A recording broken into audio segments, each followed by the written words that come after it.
सुबह अब इस घर में इस परिवार की बेटी बन के रहेगी। उसे यहाँ जरा भी परायापन नहीं लगना चाहिए। नहीं चाहिए जुबली को उनकी दया, जिन्होंने उनकी ये हालत की है। मैं तो कहता हूँ कि उसके पीछे अपना वक्त और जिंदगी बर्बाद करने की कोई जरूरत नहीं है। आप ऐसा क्यों बोल रहे हैं? Because it's an impossible.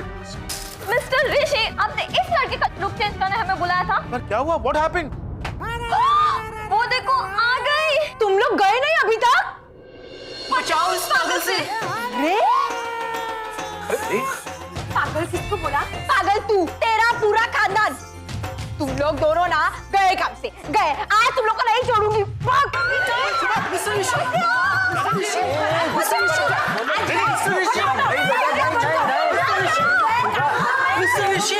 सुबह सुबह डंडा नीचे फेंक दो। तुम बीच में से हट जाओ, पहले कह रही हूँ। आज तो ये लोग गए काम से। ये क्या कर रही हो सुबह? अरे क्या हुआ ये तो बताओ।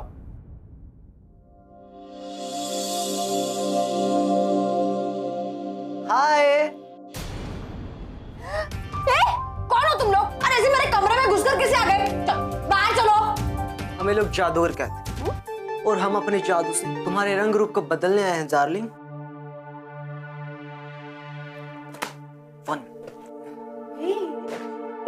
क्या कर रहा है ये? कम ऑन डार्लिंग, कम।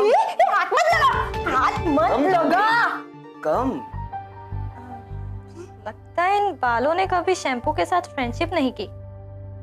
करानी पड़ेगी। सो चीप, हाँ? ये किस क्वालिटी मटेरियल का ड्रेस पहना है darling? Now you will see. अब देखना मैं कैसे आब्रा करके तुम्हारा मैक कवर करता हूँ। एक मिनट। क्या कर रहा है? Excuse me darling.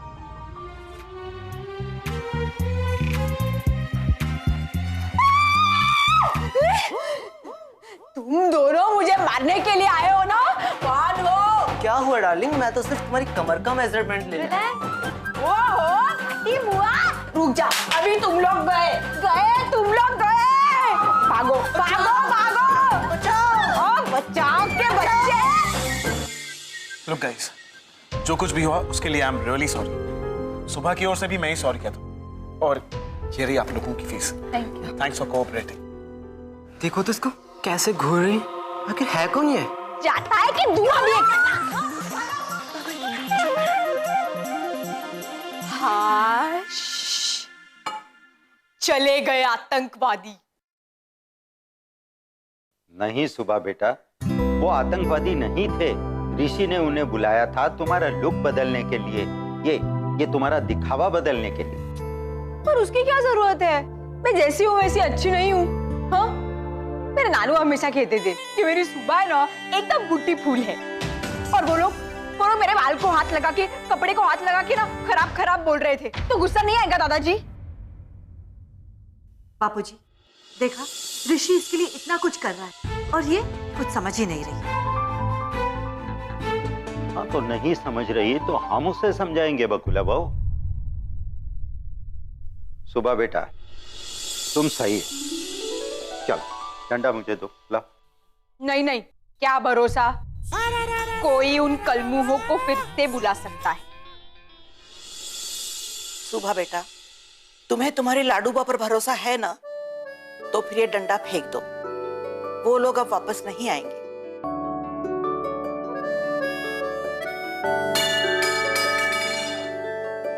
हाँ सुबह, तुम्हें गलतफहमी हो रही है उनके लिए। अरे ये तो उनका रोज का काम है, सजना, संवारना, मेकओवर करना, लुक बदलना। तो क्या मेरे नानू कहते थे वो गलत है कि मैं बूटी फूल हूँ? अरे नहीं, बिल्कुल नहीं। तू तो दुनिया की सबसे सुंदर लड़की है। हाँ बेटा, तेरे पास जो मन की सुंदरता है वो हर किसी के पास नहीं होती, और हर किसी के पास ये मन की सुंदरता देखने की आंखें भी नहीं होती। फिर इसमें मेरा क्या दोष दादाजी? तुम्हारा कोई दोष नहीं है, लेकिन देखो अब तुम गांव छोड़कर शहर आ गई हो, और जैसा देश वैसा भेष। और बेटा, शहर हो या गांव हो, कोई अपने मेहमानों के साथ ऐसा बर्ताव करता है? ये डंडा लेके मारना नहीं। आपकी बात सही है दादाजी, वैसे गलती तो मुझसे हो गई है। गलती तुम्हारी थी और उन लोगों ने गुस्सा किया ऋषि को, क्योंकि ऋषि ने तुम्हारे लिए उन्हें बुलाया था। अब बेटा तुम ये सोचो कि ऋषि की उनके सामने क्या इज्जत रही होगी।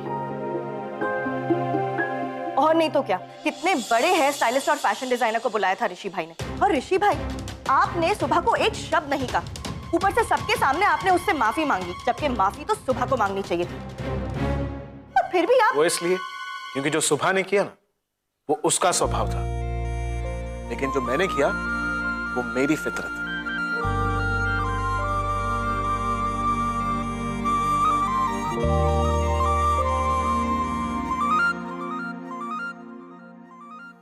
सॉरी दादाजी, मुझसे गलती हो गई। पर मैं क्या करूं, मैं ऐसी ही हूँ। ये सजना सवरना, रूप रंग, ये कपड़े, इन सब में मैं नहीं मानती, इसीलिए तो ऐसी रहती हूँ ना। और एक बात दादाजी, मैं जैसी हूँ ना, मुझे अपने आप पर बिल्कुल शर्म नहीं आती है। दूसरी बात, अगर मैंने इनके मेहमानों के साथ जैसा बर्ताव किया वो आपको गलत लग रहा है तो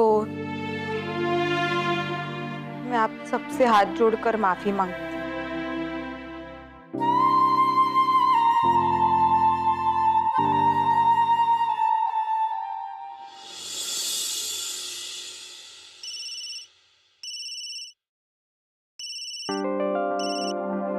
Yes, sir.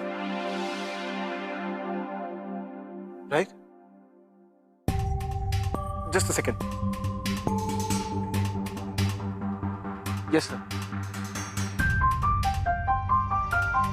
Yes, sir.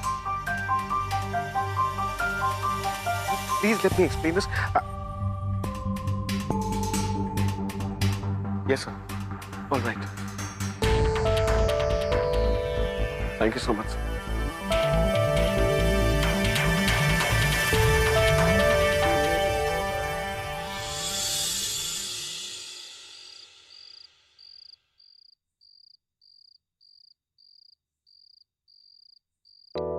आज मैंने ऋषि भाई की फेवरेट सेव टमाटर की सब्जी बनाई है। सुबह बेटा आओ आओ बैठो।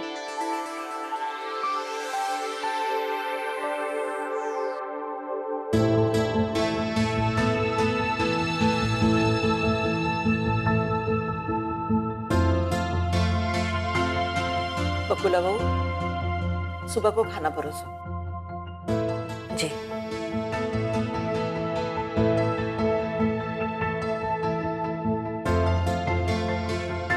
ऋषिका, वो मैंने उसे 2 बार आवाज लगाई लेकिन वो नहीं आया। फिर किसी का फोन आ गया और वो किसका फोन आया था? पता नहीं, पर फोन आने के बाद वो बहुत डिस्टर्ब हो गया। शायद आज सुबह ने जो किया उसकी वजह से ऋषि भाई डिस्टर्ब हो गए।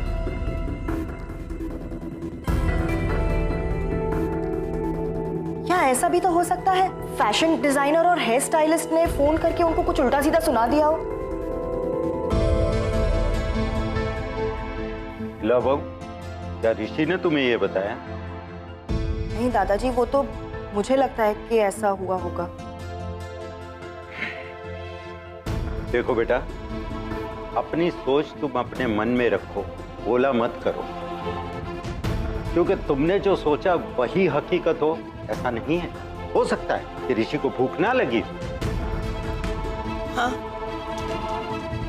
अरे सुबह बेटा, तुम क्या सोच रही हो? खाना खाओ। मुझे नहीं खाना।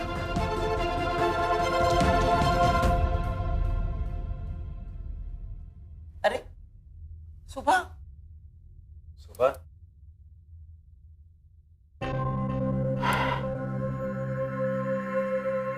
अब इतना कुछ सुनने के बाद उसे भूख कहाँ लगेगी? लाडू, सुबह के लिए तुम ही एक प्लेट तैयार कर दो। और ऋषि का क्या? वाह बापूजी, आपको सुबह की इतनी चिंता है लेकिन ऋषि की कोई परवाह नहीं। खाना ऋषि ने भी नहीं खाया, या फिर इन 2 दिनों में इस लड़की ने आपके दिल में ऋषि की भी जगह ले ली। बेटा सीख, दिल में जगह और आंखों में मान इंसान खुद पैदा करता है। और जहां तक मैं सुबह को जानता हूं, सुबह ऐसी नहीं कि अपनी लाइन बड़ी करने के लिए वो दूसरे की लाइन को छोटी कर दे।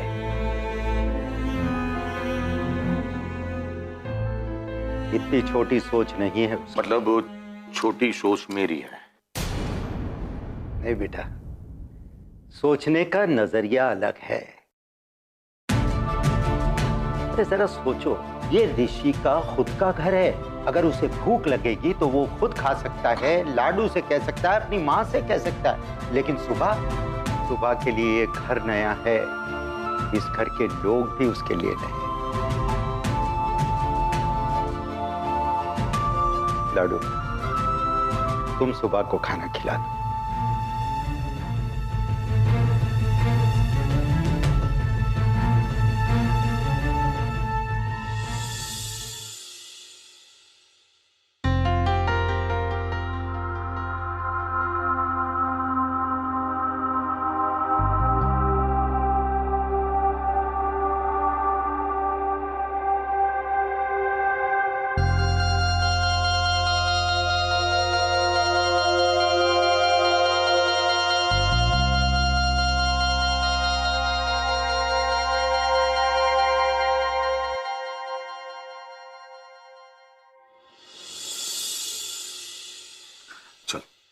चल के खाना खा ले। नहीं डैड, वो देखो कोई बहाना नहीं चलेगा, चलो। सच में डैड, मुझे भूख नहीं लगी। और भूख न लगने की कोई वजह? बस ऐसे ही। ऐसे ही? क्या बेटा, मैं तुम्हें नहीं जानता? मैं अच्छी तरह जानता हूं कि तू भूख 1 मिनट भी बर्दाश्त नहीं कर सकता। और जबकि घर में तेरे पसंद की सब्जी बनी हो, सेव टमाटर की, तो तू घर के दरवाजे से सीधा डाइनिंग टेबल पर होता है और अब कह रहा है भूख नहीं लग रही। किसका फोन था? जाने दीजिए ना डैड। देखो बेटा, ये कसम वसम देना तेरे पापा को नहीं आता है, लेकिन एक बात मैं अच्छी तरह जानता हूं कि तू अपसेट है और तेरे अपसेट होने की वजह सुबह है।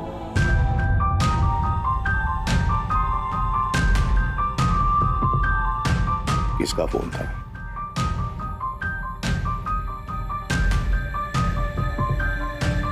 डैड, लंदन से मेरी कंपनी में से फोन आया था।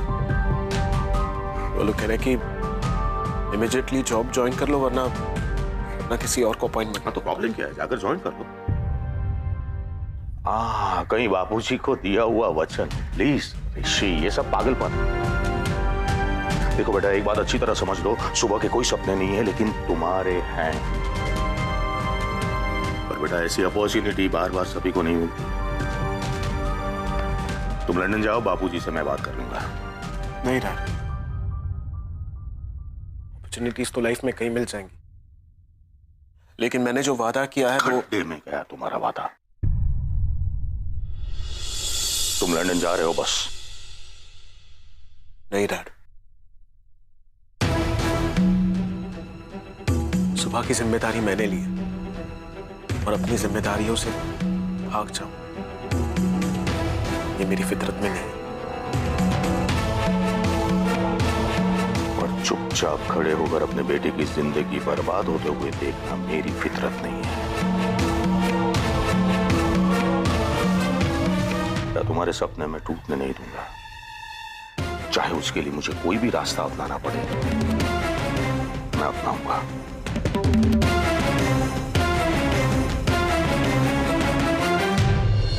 हमें कुछ करना होगा, और वो भी जल्दी, क्योंकि मैं जानती हूँ कि हमारा ऋषि अपने सपनों के दम पर जीता है, और अगर उसके पास अपने सपने ही नहीं रहे तो।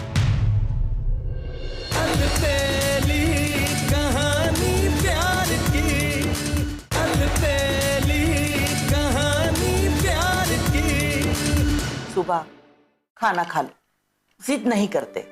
नहीं दादी, मुझे भूख नहीं है। झूठ मत बोलो, तुम्हारा चेहरा कह रहा है कि तुम्हें भूख लगी है। और देखो, तुम्हारे नानू कहते थे कि मेरी सुबह कभी झूठ नहीं बोलती, तो अब क्यों झूठ बोल रही हो? ऐसी बात नहीं है दादी, लेकिन मुझे सच में खाना नहीं खाना है। क्यों? ये सब्जी तुम्हें पसंद नहीं है? ये अच्छा, ये रोटी? अरे तू कहे तो तेरे नानू की तरह जाकर गोल गोल गर्मा गर्म रोटले बना लाओ। नहीं दादाजी, पर आप ही बताइए ना, मैं खाना कैसे खा सकती हूँ जब मैं जानती हूँ कि मेरी वजह से कोई भूखा है। तेरी वजह से? अच्छा, तो तुझे ऋषि की फिक्र है? अगर ऋषि की इतनी फिक्र है तो उसे मुक्त कर दो। आज एक बाप तुम्हारे सामने हाथ जोड़ के विनती कर रहा है कि मेरे बेटे को अपनी जिम्मेदारियों से मुक्त कर दो और उसे जाने दो। ये क्या बोल रहा है? तो क्या बोलूं बापू? ऋषि तो आपको दिए हुए वचन में फंस गया और ये सुधरना ही नहीं चाहते। रसिक, तुम इस तरह बेतुकी बातें नहीं कर सकते। तो क्या करूं बापू जी? इसे तो दिखाई नहीं दे रहा है कि लंदन में ऋषि के सपने, उसका कैरियर उसका इंतजार कर रहे हैं।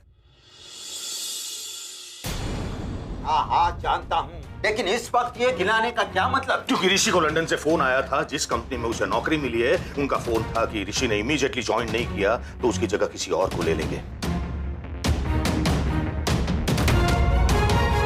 लेकिन ये बात आपको दिखाई नहीं देगी, लेकिन मैं बापूजी उसकी आंख में उसके टूटते हुए सपने का दर्द देखकर आ रहा हूं।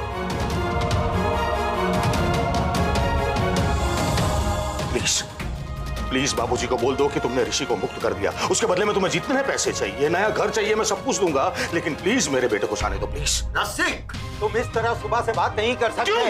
क्यों बात नहीं कर सकता मैं? तुम अपने होश में नहीं हो। हम बाद में बात करेंगे। इस वक्त तुम इस कमरे से बाहर जाओ।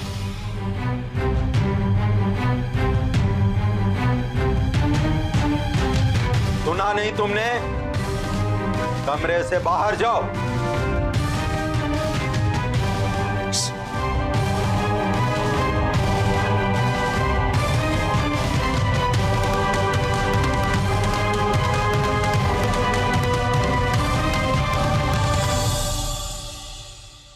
ये काका किस वचन के बारे में बात कर रहे थे? बताइए ना दादाजी, ऋषि कुमार ने आपको कैसा वचन दिया है?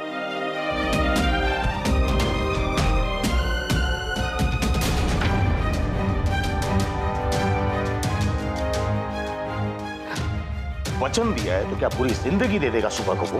अब सुबह की बात क्यों कर रहे हैं? आप मुझे ये बताइए, मेरे ऋषि ने खाना खाया? अपने सपनों को मरता हुआ देखकर किसको भूख लगेगी बकुला? ये वचन ऋषि की जिंदगी का ग्रहण बन गया है। और कह देता हूं मैं, इस वचन के लिए बापूजी को आगे जाके बहुत दर्द होने वाला है। हाँ, दर्द तो होगा ही। जब ऋषि अपनी नाकामयाबी का क्रेडिट अपने दादाजी को देगा तब बहुत दर्द होगा। जब ऋषि अपने दादाजी से पूछेगा कि दादाजी मेरा कसूर क्या था, लेकिन रसिक तब तक बहुत लेट हो चुका होगा। हमें कुछ करना होगा और वो भी जल्दी, क्योंकि मैं जानती हूं कि हमारा ऋषि अपने सपनों के दम पर जीता है, और अगर उसके पास अपने सपने ही नहीं रहे तो जाओ, जाकर अपना सपना पूरा करो। मैंने आज से, अभी से तुम्हें अपनी सारी जिम्मेदारियों से मुक्त कर दिया। कहानी प्यार की, कहानी प्यार की।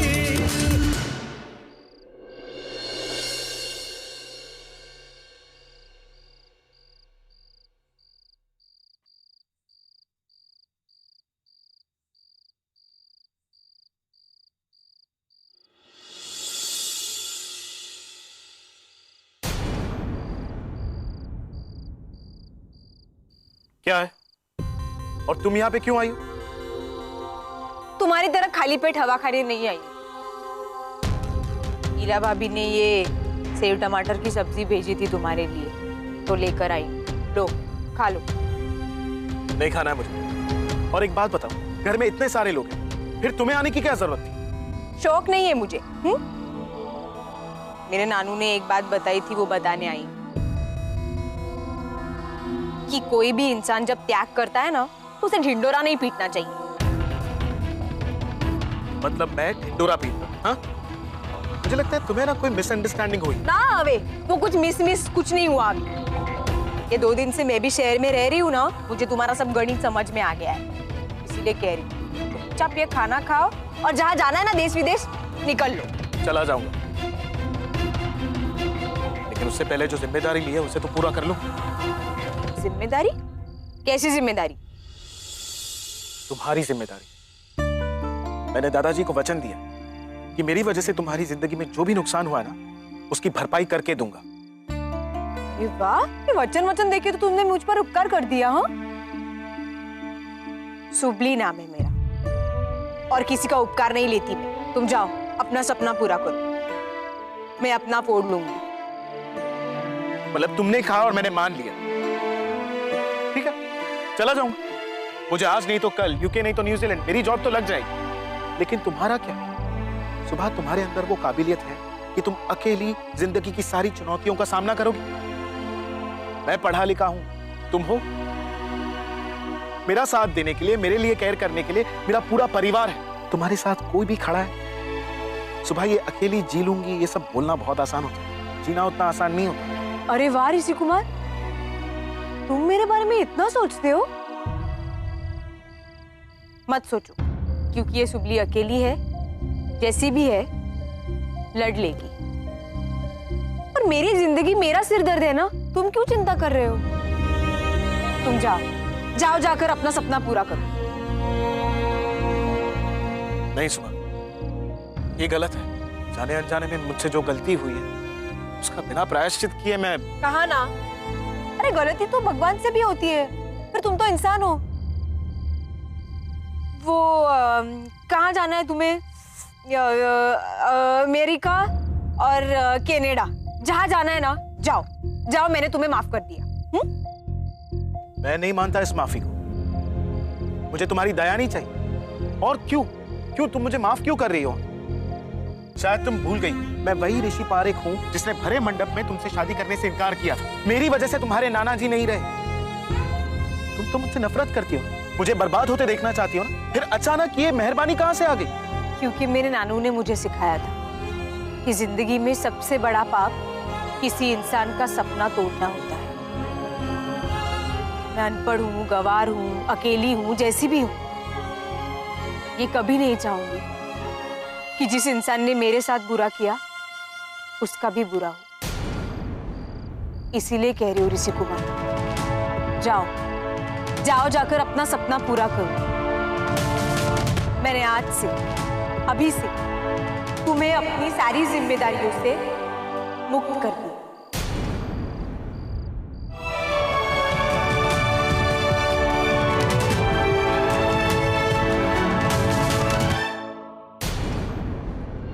बिना सोचे समझे अपनी जिंदगी का कोई भी फैसला मत लो ऋषि। फैसला तो मैंने ले लिया था। इनफैक्ट अब तो मुझे मेरे करियर से भी ज्यादा चैलेंजिंग सुबह को पढ़ाना लगता है। आज जोश में जो बात तुम्हें चैलेंजिंग लग रही है, कल को वही चैलेंज तुम्हें जिंदगी का सबसे बड़ा बोझ लगेगा। लोगों के पैरों पर कुल्हाड़ी गिरती है, लेकिन तुम अपना पैर कुल्हाड़ी पर रखने जा रहे हो। पैर तो मैंने कुल्हाड़ी पर रख ही दिया था। अब मैं सुबह को पढ़ा कर ही रहूंगा।